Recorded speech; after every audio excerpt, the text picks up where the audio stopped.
Hi hello नमस्कार. परत एकदा माझ्या नवीन व्हिडिओमध्ये तुम्हा सर्वांचे मनपूर्वक स्वागत आहे. आजच्या या व्हिडिओमध्ये नेट ब्लाऊज बॅकपार्ट फिनिशिंग आपण पाहणार आहोत. व्हिडिओला स्किप न करता पूर्ण पहा.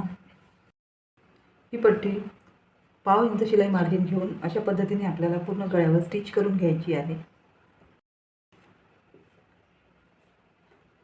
पट्टी स्टिचिंग झाल्यानंतर गळ्याला छोटे छोटे कट्स लावून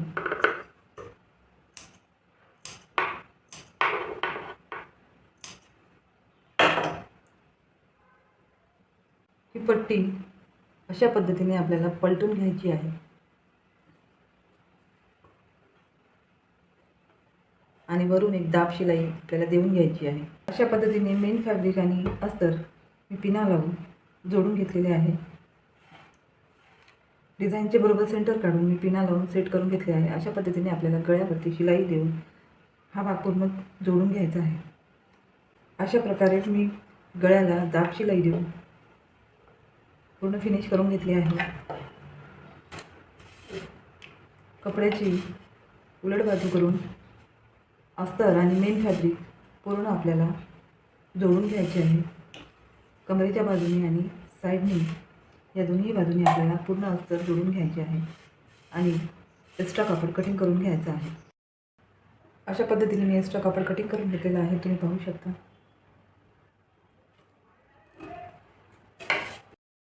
बॅक पार्ट फोल्ड करून गळ्याचे सेंटर काढून जो बोटनेकचा शेप आपण कटिंग करून ठेवला होता तो अशा पद्धतीने यावरती ठेवून एक पिन लावून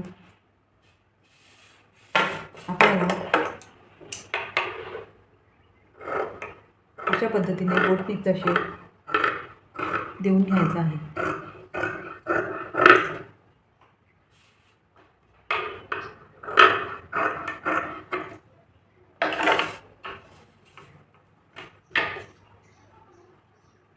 आणि या गळ्याला परत एक पट्टी लावून या गळ्याची फिनिशिंग पूर्ण करू.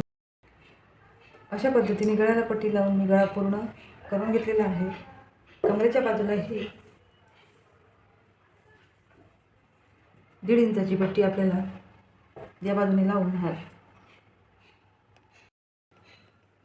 कमरेच्या बाजूलाही 1.5 इंचाची पट्टी आपल्याला लावून घ्यायची आहे. ती पलटवून एक दाब शिलाई देऊन कमरेची फिनिशिंग आपल्याला पूर्ण कंप्लीट करून घ्यायची आहे. अशा पद्धतीने आपली बॅक पार्टची फिनिशिंग कंप्लीट झालेली आहे. कमरेचे दोन्हीही डाच मी कंप्लीट करून घेतलेले आहे, तुम्ही पाहू शकता.